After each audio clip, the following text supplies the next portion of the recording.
Fala aí, mamonéis, sejam bem-vindos a mais um vídeo do canal Verdão Sempre. Vamos lá para mais um giro de notícias com análise, opinião. Também quero comentar mais algumas coisas sobre ontem, sobre o que vocês falaram no pós-jogo, sobre alguns jogadores. Quero deixar a minha análise aqui sobre o Estevão, principalmente, sobre o Felipe Anderson, sobre o Vitor Roque, sobre Maurício. Também mostrar para vocês a repercussão que houve desse jogo de ontem, Palmeiras e Porto. Mas repercussão de verdade, né? Sem clubismo, de jornais e de países aí fora. Mostrar pra vocês uma matéria do GE que mostra completamente como esses caras não engolem o Palmeiras, como o Palmeiras incomoda eles e muito, porque não tem sentido fazer uma matéria dessa. Mais uma matériazinha dando cutucada e perseguindo o Abel Ferreira e o Palmeiras. Lembrando, galera, o melhor aplicativo de futebol, pessoal, no primeiro comentário na descrição, SofaScore, você vai ter lá todos os campeonatos do mundo, tabela da Copa do Mundo de clubes, estatísticas dos jogadores individualmente também do time. Você pode comparar temporadas, jogador com jogador. Pode selecionar um jogador lá do Palmeiras, comparar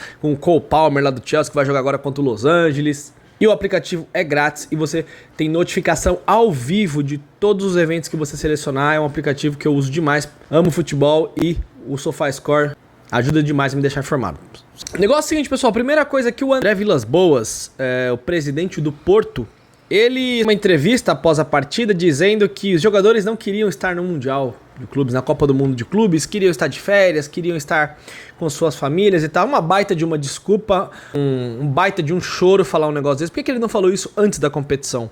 Agora eu pergunto pra vocês, então vamos lá. Então a desculpa foi essa, né? Os jogadores não queriam, então por isso que a gente não jogou. E o Palmeiras jogou muito mais do que o Porto, encostou o Porto lá na parede e não ganhou. A gente sabe por quê? Porque não tivemos eficiência, né? A nossa eficácia foi baixa nas oportunidades e o goleiro deles foi muito bem. Agora eu pergunto, há 40 anos, 35 anos, 30 anos, sempre a final do Mundial, né? Sempre foi disputada no final do ano, quando era metade da temporada europeia e final da temporada brasileira. Algum brasileiro ficou falando alguma coisa? Quanto tempo demorou pra mudar? Sempre foi assim. E quando os europeus ganham, sempre são muito exaltados. Não, porque são muito bons mesmo, e realmente são. Muitos times são superiores. E o cansaço não contava, né? O Palmeiras ganhou do Santos a Libertadores com o gol do Bruno Lopes num sábado. No outro sábado, o Palmeiras estava no Catar jogando contra o Tigres. E aí? Teve cansaço? Alguém aceitou a desculpa? Não, porque estava cansado realmente. Como é que você pode atravessar, né? Praticamente trocar de continente e jogar um jogo de alto rendimento que o Palmeiras acabou eliminado. Depois o Palmeiras jogou contra o Chelsea no começo da temporada, o Chelsea no meio da temporada ali voando. Isso com outros times também aconteceu a mesma coisa. E aí ninguém falou. Agora ele tá falando que meio que essa desculpinha depois o Palmeiras jogar muito mais bola do que o time dele. Então pra mim isso aí é falácia, desculpa pronta pra não reconhecer o que o Palmeiras fez ontem. Destaque dos jornais espanhóis, portugueses, a atuação do Palmeiras contra o Porto. Ficaram impressionados tanto com a atuação do Palmeiras e com a torcida. A torcida do Palmeiras está fazendo um sucesso absurdo e temos que falar isso. Os jornais espanhóis, eu vi uma matéria, impressionados com o Palmeiras, falando que dos 43 mil torcedores que tinham no jogo ontem, 36 mil eram torcedores do Palmeiras. Então assim, é um Allianz Parque que tinha ontem lá em Nova York. Então eles impressionados, a FIFA também, colocando matérias e tudo, mostrando que o torcedor do Palmeiras é completamente doente pelo time e apoia mesmo do começo ao fim. Então a torcida do Palmeiras está sendo falada em todos os lugares, muito legal ver isso. Torcida que canta e vibra, tá de parabéns. E também exaltando a atuação do Palmeiras contra o Porto. Agora começou também os argumentos de que é o pior Porto, né? Ninguém tava falando nada sobre isso.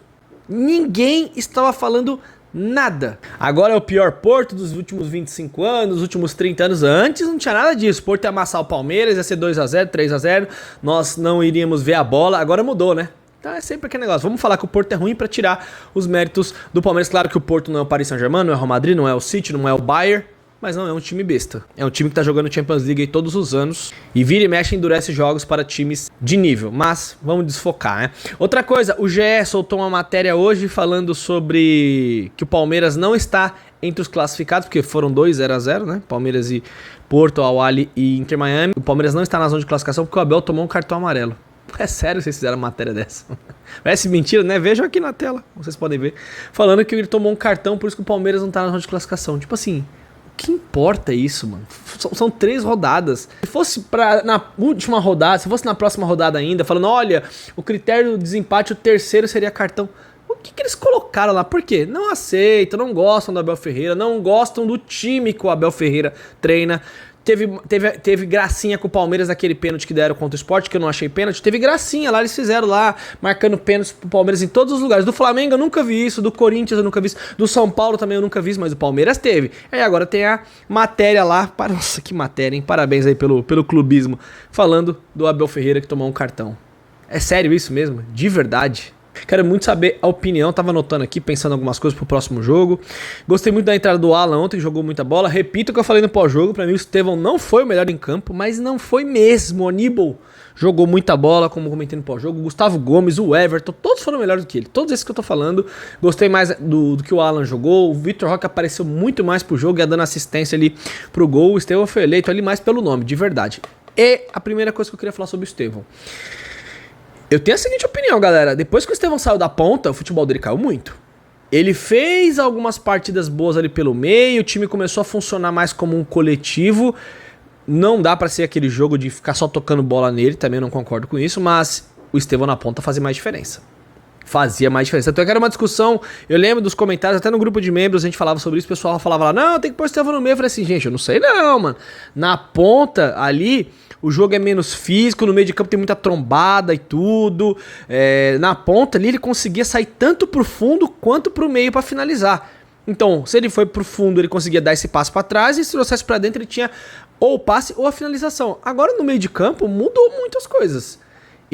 Tem jogo que ele não aparece, simplesmente. Você vai tentar lembrar do Estevão contra o Flamengo no Allianz Parque, do Estevão contra o Cruzeiro.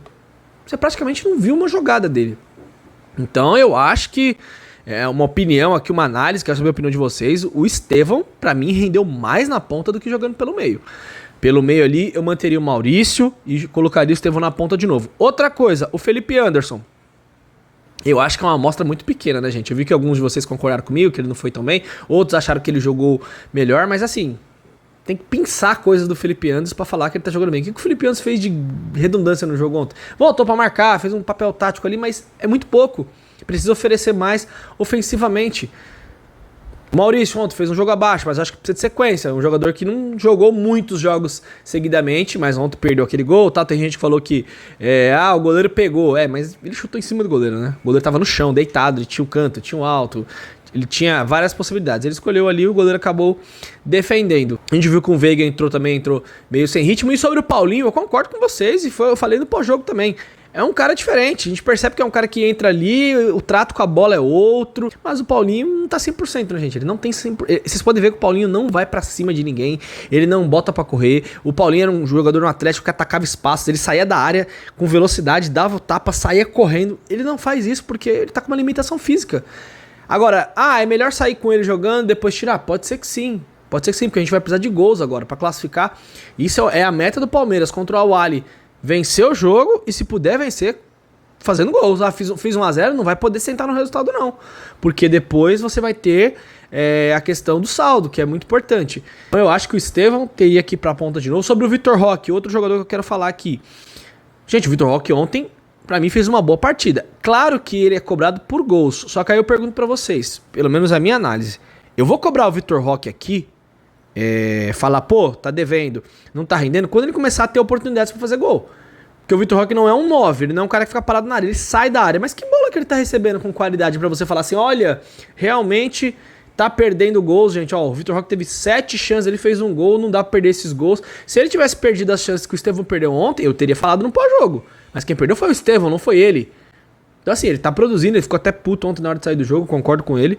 Mas é um cara que a bola não tá chegando aqui, passe aqui pra você fazer o gol. Quando começar a chegar, a gente pode fazer uma análise mais justa.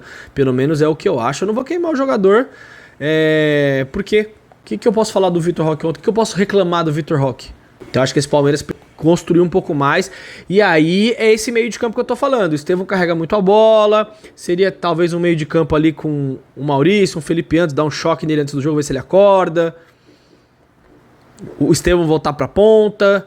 Esse Maurício chegando ali também, eu acho que o Palmeiras, o Abel vai ter essa dor de cabeça, vai ter que montar esse time, melhorar essa condição pra bola chegar pro atacante pra ele concluir. E aí sim a gente fazer uma análise mais justa, pelo menos é o que eu acho. E você, deixa seu comentário.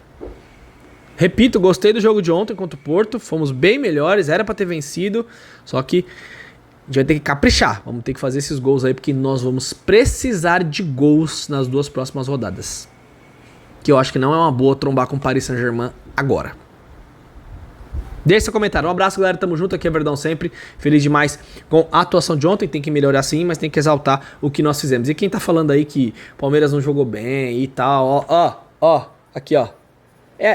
São sempre aqueles que não elogiam o Palmeiras. Não usam, não elogiam, não suportam. Então por isso que fazem o que fazem. Tamo junto, galera. É nóis.